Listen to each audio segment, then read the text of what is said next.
एक मनुष्य जन्म, तोही म्हणे 84 लक्ष फेऱ्यानंतर. अर्थात मला त्याच्याशी कर्तव्य नाही.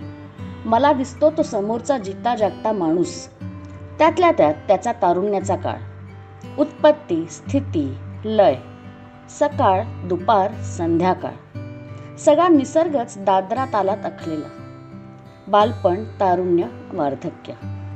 जास्तीत जास्त सुख उपभोगण्याचा काळ तारुण्य. संततीच्या रूपाने माणसाला तारुण्यात बालपण पुन्हा अनुभवता येतं, पण वार्धक्यात तारुण्य अनुभवता येत नाही. जाणीवा जाग्या झाल्यापासून प्रत्येकजण आतुरतेनं वाट पाहतो ती तारुण्याची. तारुण्याचा काळ जसा जास्तीत जास्त सुख उपभोगण्याचा काळ आहे, तसाच तो जास्तीत जास्त कर्तृत्व दाखवण्याचा, व्यक्तिमत्व घडवण्याचा काळ आहे. बालपण जर परावलंबी असतं, तसंच वार्धक्यही. स्वतःच्या मतांचा मागोवा आणि पाठपुरावा करण्याचा अधिकार तारुण्यातच अनुभवता येतो, उपभोगता येतो.